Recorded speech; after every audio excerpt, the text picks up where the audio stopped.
Hi everyone, welcome back to Aidans Railways. So it's a different scale today. Today it's N gauge, and this sort of happened by accident. As usual in the model shop, and I was picking up a few things that I've been waiting to come in and things like that, and I actually took my daughter into the shop with me, who's quite young at the moment, which is exactly why she's not in this video. But we're in there wandering around, and my daughter likes to wind up Mick at Durham Trains of Stanley and a few other people when she's in there, and generally we all have a bit of a laugh. But while I was walking around, this diesel here was sat on top of a flat 00 wagon. It just had £20 written on it, and I made the comment out loud, I assume that it's a non-runner, and that's why it's on top of a 00 flat wagon and things. And it actually turned out that in actual fact the logo shouldn't have been on the wagon. Someone had been looking at it and they just put it there, and it was just £20, but it was very much a runner, which I found a little unbelievable at £20. But I shouldn't have done, because about 2 or 3 years ago I actually picked up 3 of these Mk1 coaches, and N gauge isn't sort of my interest, but I picked them up for a completely different project. In fact, the shell there to another one of them is actually still kicking around. But these have been to one side for a long time, as have this little plank wagon, and this guard's van. Although I have no idea where the roof's gone to it, but it's they've still been lying around in a drawer. Anyway, at £20, I thought, well, that's not too bad. Well, actually, I thought that's really quite good if it's a runner. The only drawback on this particular model is that it's actually missing one buffer. Let's see if it'll focus in. There we go. So it's actually missing one buffer, which to me is not a huge drawback, because if it's this way round and it's pulling stock, you're not really going to notice. And I could pick up a replacement buffer and fit it on, but I'm not too sure I will, because I picked it up and thought, oh, well, we'll take that. I know I've got N gauge track at home anyway, for other locos that I test a 009 gauge, 009 on N gauge track, because it's just cheaper. So I picked it up. Since buying this, within hours of buying this, in fact, it suddenly didn't become mine. In fact, Katie, my daughter, has adopted it straight away, and it is referred to as her train. I've never seen anybody suddenly take to N gauge quite so quickly. Now, Katie, like young Aidan, all have models in 00, some in 009 and things like that. So I thought it was a little strange that N gauge suddenly made this sort of impact on one of them. But anyway, we'll have a quick look at this. N gauge is so small, how well it's going to pick all this up. Anyway, this is a Graham Farish class 56. So we've got 56092. It's in the rail freight coal sector livery. Something I remember as a child, when I was a child, but as late teens, going around on the system. It's actually not a bad logo. I mean, it hasn't got any bells and whistles. It hasn't got lights and things like that. And like I said, it has. I don't know where it's actually come from. I know it was in the shop when I bought it, but who's had it beforehand and things like that. I haven't done anything to it since getting it. It's just literally been on a oval of track flying around. So it's not a bad little item. You can see your Graphar Limited written. It has actually got some real weight behind it for N gauge. It really has got some weight behind it. It's not bad at all. As you can see there. Like I say, there's just one buffer missing. So I'll just put this down. Now these, like I say, they're identical.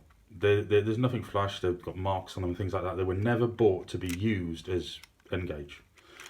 I think they only cost me about £5 each, and that was a good few years ago for a completely different project. A project I'll possibly put a video up about, which was more of an experiment for Aidan anyway. But I knew I had these. I did have to dig them out, but I think they were only about £5 each. They were nothing flash. I mean, I think this one, yeah, I'm sure they were because to be quite honest, they were actually scheduled to be destroyed in that other project. And I'm pretty sure that these were only a couple of pounds each as well. Like I said, I don't know where the roof's gone off that guards van, but it was gone. But this is the loco that was also purchased when I bought the Mk1s.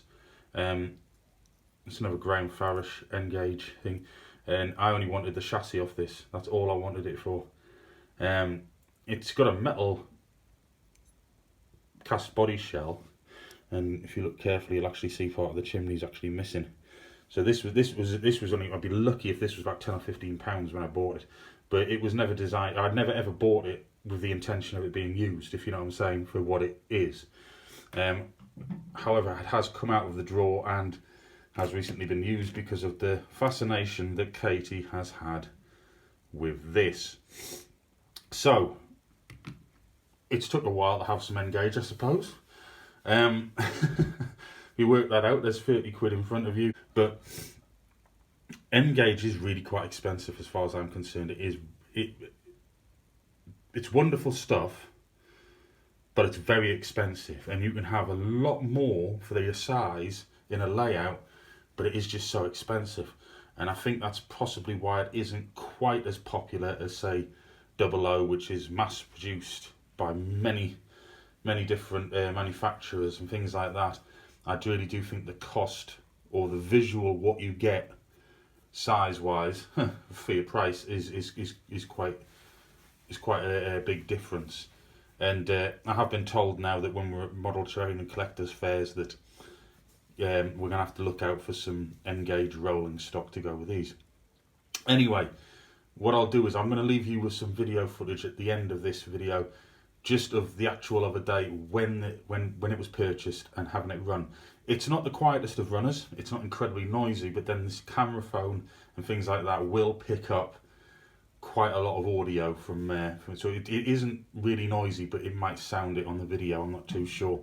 But feel free to add a comment and let me know if you're in N-gauge and that sort of thing, or what's the biggest deal or purchase bargain wise you've managed to get for N-gauge. Like I say, N-gauge is not normally what I model in, and it's not really what I collect. It was bought as a bit of fun, and now I don't even have it, to be perfectly honest, because there's only one person who is getting to use it.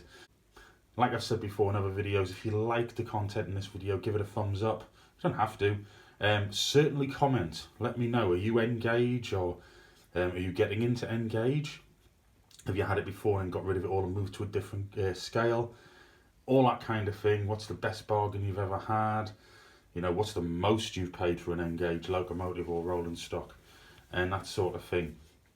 And where do you find you get your bargains or your fill for N-gauge? Is it collectors fairs? Is it model shops? Or is it even online? I had a quick look online, and that seems to be very expensive, and it doesn't seem to be a huge amount of deals there. But like I said, I'll leave you some video footage of these running the other day, and I'll see you again soon in our next video. Bye now.